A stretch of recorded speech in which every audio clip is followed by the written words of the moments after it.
ভাইয়ারা আজকে একটু গুরুত্বপূর্ণ ভিডিও নিয়ে আসলাম। যারা প্রবাসে আছো তারা কেউ বাংলাদেশে ব্যাংকের মাধ্যমে টাকা ছাড়ো না।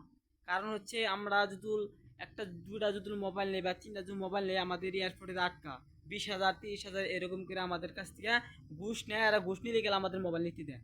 কি কারণে আমরা ওদের ঘুষ দিব বা কি কারণে আমরা তিনটা বা চারটে মোবাইল নিতে পারবো না? কে টেহা আমার টেহাতে নিব? আমি এখানে প্রবাসী কষ্ট করছি, আমি এই করছি, আমাদের টাকাতে নিব। তারা কি করে? তারা হচ্ছে আমাদের মোবাইল দুইটা বা দুইটার বেশি নিতে দিবে না। দুইটার বেশি দিতে দিবে না, কারণ হচ্ছে আমরা প্রবাসে থেকে এতটা কষ্ট করি।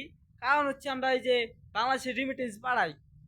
তোরা চলোস কাগজ টিয়া দিয়ে, আমাদের টিয়া দা চলোস। যারা প্রবাসে আছে সবটি ভাইদের টিয়া দা চলোস, তোদের স্যালারি দেয় কিসের টিয়া দিয়া? সরকারি চাকরি যেহেতু তোরা করো, তোর স্যালারি দেয় কিসের টিয়া দিয়া? যে আমাদের টাকা দিয়ে প্রবাসে আমরা এত কষ্ট করতেছি, এত করতেছি আমরা দেশ উন্নত করার জন্য। আর তোরা কি করস? আমাদের উপর তোরা অত্যাচার চালাস।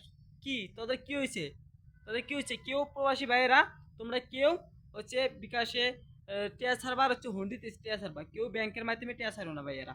কারণ হচ্ছে আমরা যদি এখন যদি রিমিটেন্স বন্ধ করি সবাই মিলে, তোদের এখন বাংলাদেশ চলতে তোদের কষ্ট হয়ে যাবো গা। তোদের কষ্ট